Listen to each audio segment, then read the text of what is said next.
central depresores.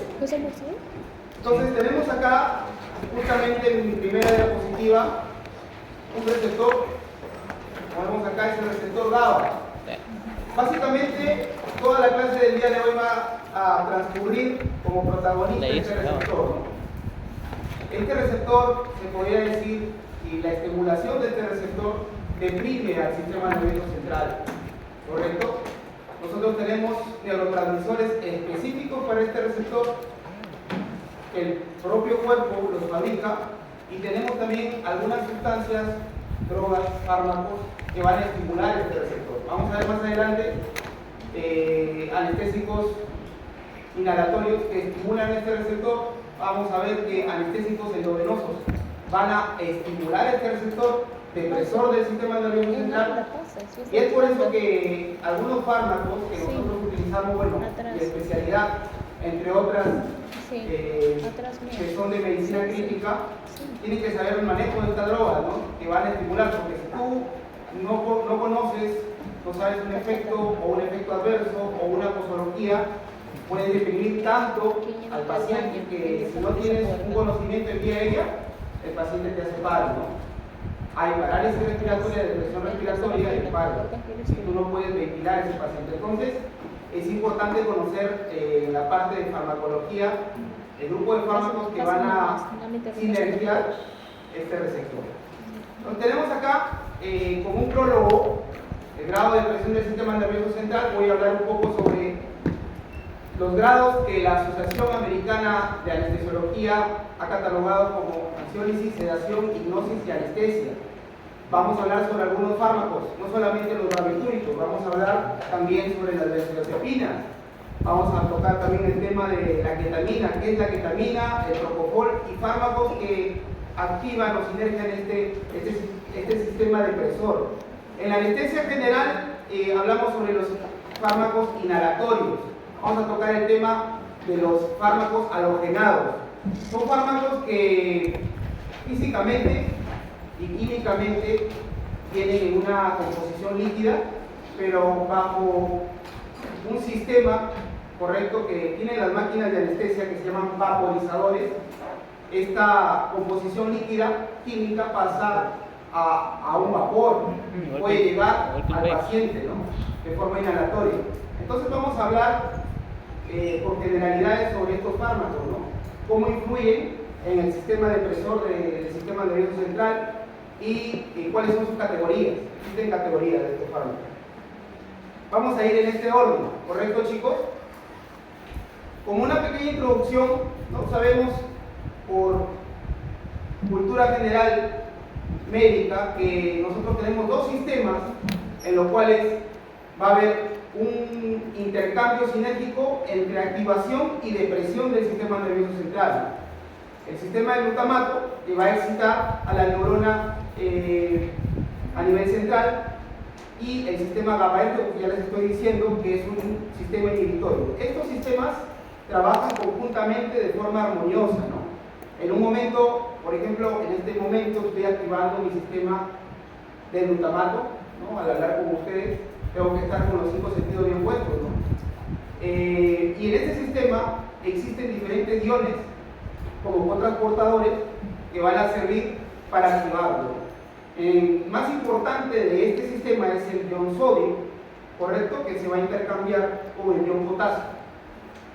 Y en el sistema inhibitorio tenemos el sistema GABA. El sistema GABA que netamente tiene un neurotransmisor que también se llama GABA y que va a activar este sistema y que van a abrir unas compuertas que vamos a ver más adelante de cloro. Ya vamos a ver para qué sirve, cómo ejerce su función en el sistema nervioso central. Pero les quería hacer un prólogo para entrar al tema. Esta es una neurona que ustedes ya saben.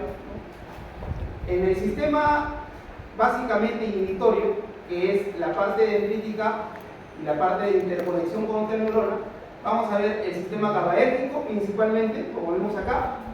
Este es un sistema GABA, porque acá en la última parte de la neurona que hace conexión con la otra, hay receptores GABA. Estos receptores GABA tienen sus unidades, que ya las vamos a ver más adelante, pero muy aparte del receptor inhibitorio GABA, también tenemos otras compuertas con otros receptores, como son los receptores de calcio, que también juegan un rol importante en la activación y también en la parte de depresión del sistema nervioso central. Y como vemos acá, los iones sodio, en la parte mielítica de la neurona, juegan un papel importante para que esa información salte de neurona a neurona, ¿no? Por la parte mielínica, ¿no? Y también el potasio, como él estaba diciendo. Entonces, importante conocer estos sistemas, ¿no? Tanto sistema activador de glutamato y sistema depresor GABAérgico. Existen algunas veces en las cuales algunos pacientes tienen este sistema alterado, ¿no? Y ahí ya vienen las enfermedades, bueno, algunas enfermedades como es el Parkinson, ¿no? El Alzheimer, las convulsiones también, como es algo agudo, ¿no? Cuando este sistema de cotransportadores, de neurotransmisores y receptores está alterado, ¿correcto? Adicciones también, chicos, adicciones. Vamos a ver la siguiente clase la otra semana, cómo funciona la cocaína, cómo funciona, entre otras drogas, ¿no? Pero tienen mucho que ver con estos sistemas. Ya lo vamos a ver más adelante la otra semana. Entonces, partiendo desde la clasificación ASA, ¿ya? La Asociación Americana de Fisiología, vamos a tener diferentes grados, ¿no? La ansiólisis es básicamente un estado en el cual nosotros como anestesiólogos y el personal que maneja drogas, tener en el paciente una respuesta normal verbal, ¿sí? La vía aérea no se afecta, entonces estamos tranquilos que la vía aérea no se afecta, la ventilación espontánea del paciente tampoco se va a afectar y la función cardiovascular tampoco. Principalmente, nosotros sabemos qué drogas utilizar para poder colocar a estos pacientes en este estado, ¿no? Una de las drogas más importantes que usamos nosotros como anestesiólogos son las benzodiazepinas, ¿no? Que de acuerdo a una posología, nosotros vamos a poner a los pacientes en este estado sin que ellos se depriman. Entonces, ¿para qué? Para una cirugía menor, tal vez un bebé que tal vez necesite tomarse una tomografía y esté inquieto, usamos benzodiazepinas, el paciente no pierde la respiración, ¿correcto? Y el paciente está en ese estado, ¿no? Después ya viene el estado grado 2, que es la sedación consciente, ¿no? En el grado 2, en la sedación consciente, nosotros tenemos una respuesta coordinada a estímulos verbales. El vía aérea no requiere intervención, aunque a veces hay que prestar mucha atención ya con un grado de sedación consciente, porque puede llegar un momento que te está hablando el paciente y al minuto ya deja de respirar, ¿no? Hay que estar siempre alerta ahí. Ventilación espontánea adecuada, función cardiovascular se mantiene normal. Aquí, a partir de la sedación para adelante, siempre tiene que ser manejado estos pacientes con un médico profesional, si es especialista mejor y ¿no? Sedación profunda o hipnosis, ¿correcto? Ya este es un estado un poquito más profundo de sedación, en la cual también se ve una respuesta coordinada de estímulos táctiles, repetitivos o dolorosos. Puede requerir una intervención de vía aérea. ¿Cómo así, doctor? El paciente dejó de respirar, entonces yo tengo que ventilar al paciente. Tengo que tener una máscara reservorio o autoinflable, que se le llama, y poder ventilar a ese paciente. La ventilación puede ser inadecuada, ¿correcto? Siempre tratar de que la saturación de nuestro paciente esté por encima del 90% y la función cardiovascular usualmente se mantiene estable, ¿no? La presión arterial está estable, la frecuencia cardíaca también.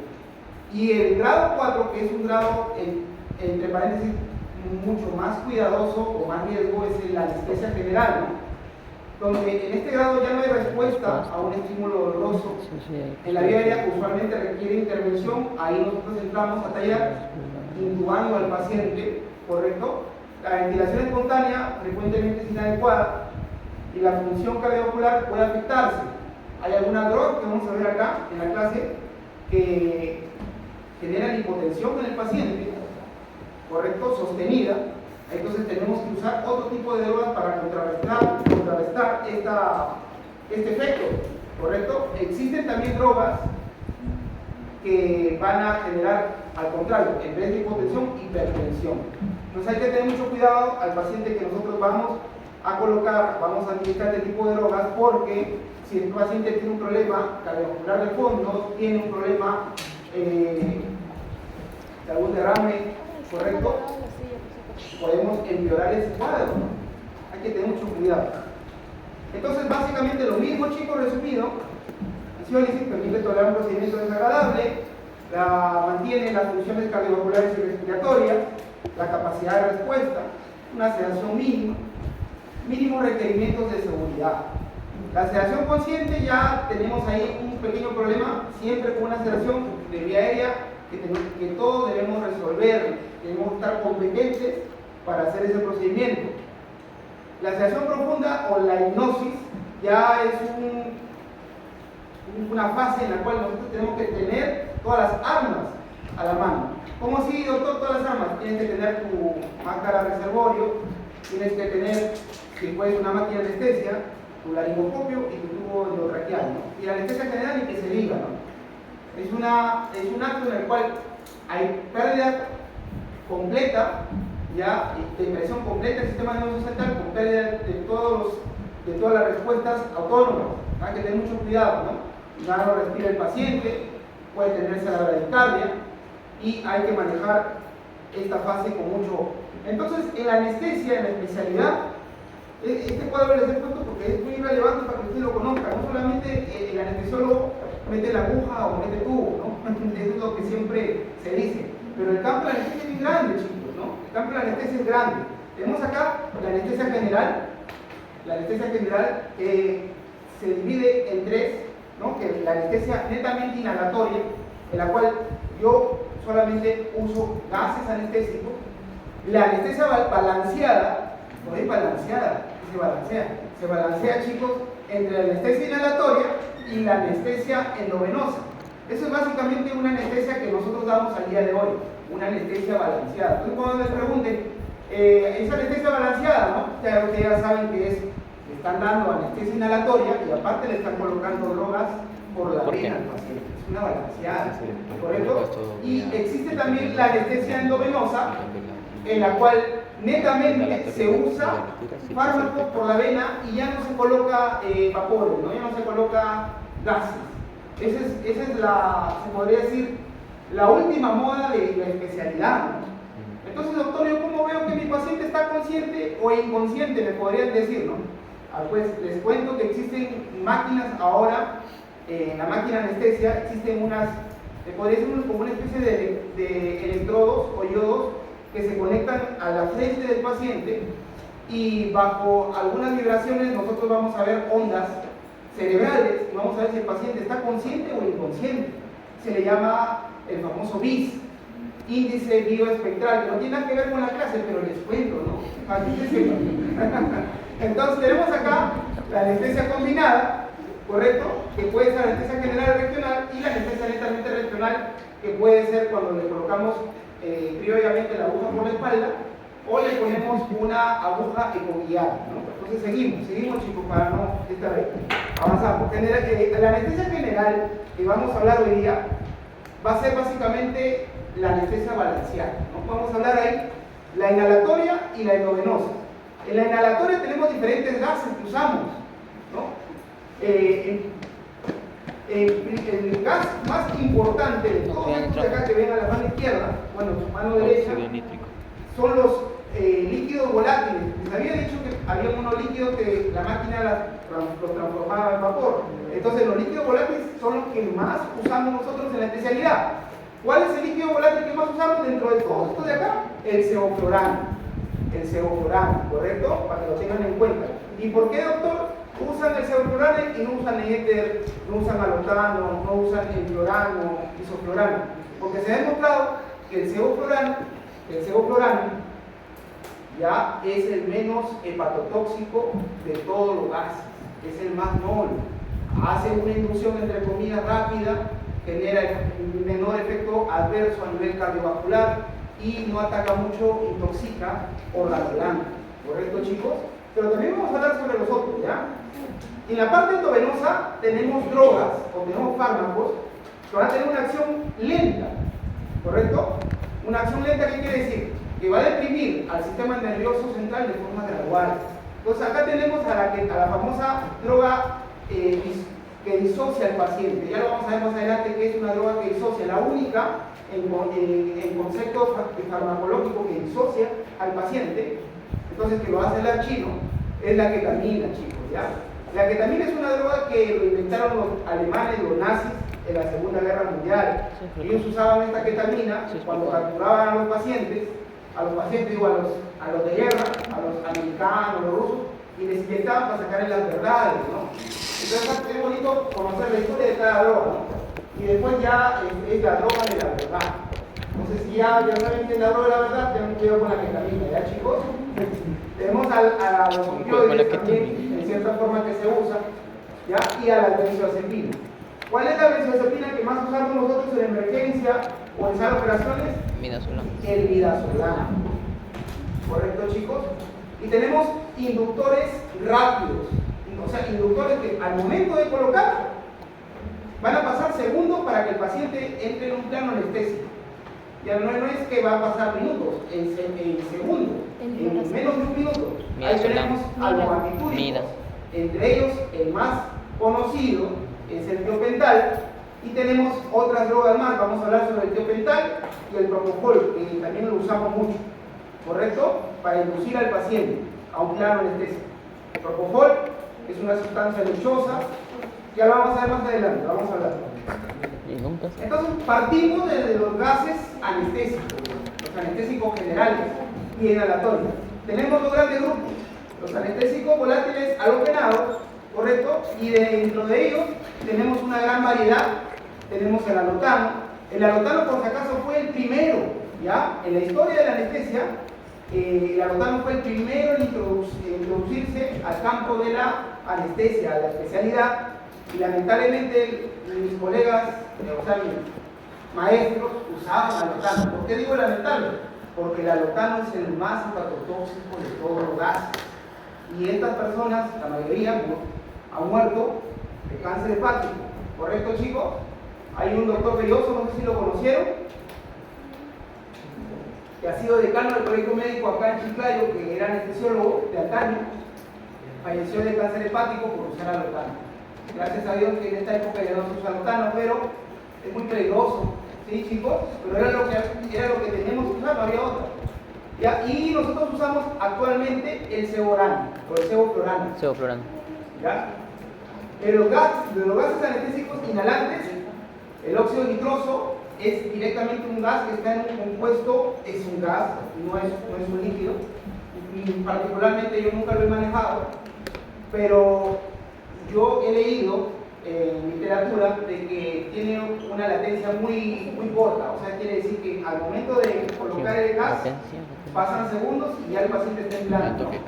Principalmente se usa en el campo odontológico en otros países, pero acá en la realidad nacional no veo que lo usemos, ¿ya, chicos? Por si acaso, para que lo tengan en cuenta. Entonces, los anestésicos difieren en potencia, en velocidad de inducción, en grado de relajación muscular, en capacidad para deprimir varios sistemas orgánicos, ¿ya?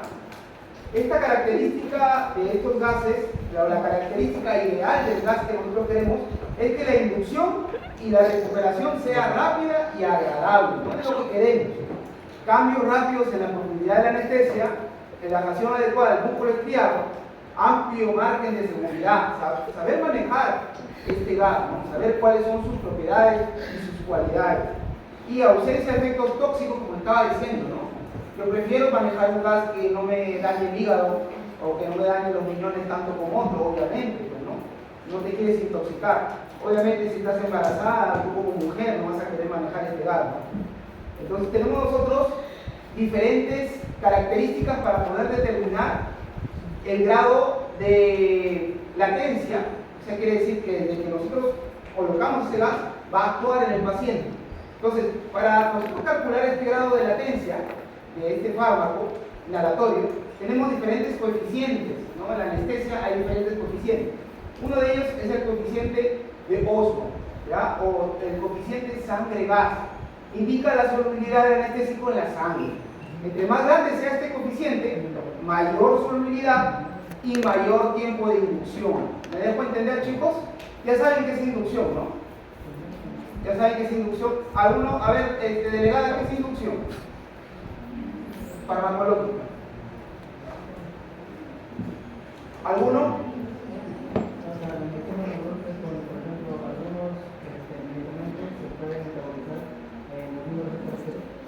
¿Alguno?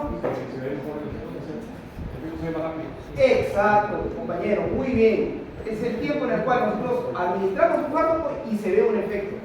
Entonces, una inducción más corta es un efecto más rápido. Y una inducción prolongada es un efecto que va a demorar. Correcto, muy bien. Y acá tenemos algunas características de estos gases, ¿ya? Como el óxido nitroso, el sevoflurano, ¿ya? Entonces tenemos que acá el sevoflurano o el sevoflurano es en 0,6. El óxido nitroso es en 0,5. Y vamos a ver que el arlotano va a demorar más, ¿no? Es 2,4. Entonces es importante conocer este coeficiente de Oswald sangre-gas. Es básico, en todo libro de anestesia siempre va a estar, ¿correcto? También tenemos otro criterio para catalogar a los gases inhalatorios, como es la CAM. ¿Qué es la CAM, chicos? Es la concentración alveolar mínima. Se han hecho estudios de corte a nivel de poblaciones grandes, ¿no? Los anestesiólogos y los médicos investigando la CAM de cada uno de estos gases, ¿no? Y se ha determinado matemáticamente, cada uno tiene un tipo de CAM numérico establecido. Yo no les voy a decir cómo se calcula la CAM porque yo lo sé. Eso está en el libro. CAM del sevoflurane, un número ahí determinado. CAM del arlotano, otro número. ¿Correcto? Pero básicamente la CAM es la concentración alveolar de un anestésico. ¿Correcto? Que previene el movimiento, según literatura, en el 50% de los sujetos como respuesta al dolor. Ese es el concepto de CAM. ¿Ya, chicos? Y hay algunas patologías que tiene el paciente que pueden hacer que esta CAM disminuya, o sea, quiere decir que el efecto o la inducción sea más rápida, o que esta CAM aumente, ¿correcto? Eso ya lo van a leer, este cuadro es importante, por ahí puede venir una pregunta, ¿ya, chicos? Acá tenemos un cuadro resumen de básicamente todos los gases y el coeficiente de partición sangre-gas y la CAM de cada uno de ellos. ¿Ya? Tenemos acá los fármacos, tenemos este cuadro resumido, es muy interesante, muy importante para que sepan los coeficientes de partición, la CAM de cada uno de ellos y la inducción y recuperación de estos fármacos, ¿correcto? Vamos a ver sus principales efectos, adversos e inconvenientes también, y sus observaciones. Esto ya lo van a leer, le voy a pasar a la delegada a la diapositiva, que lo lean ustedes detenidamente.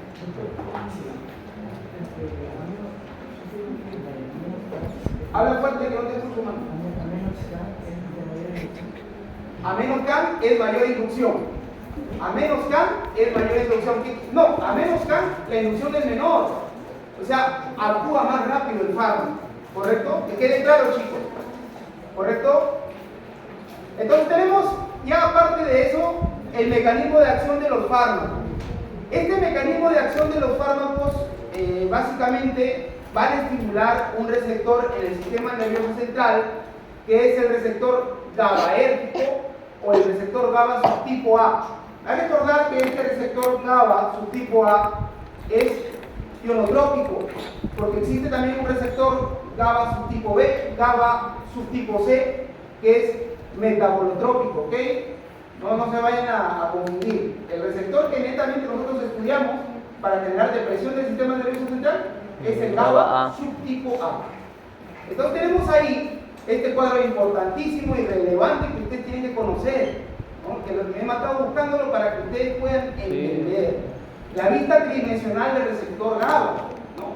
La vista tridimensional del receptor GABA es un compuesto que está en una pared, ya sabemos en dónde está, en las terminales de la neurona, que tiene 5 subunidades, ¿correcto? Tenemos acá la subunidad alfa 1.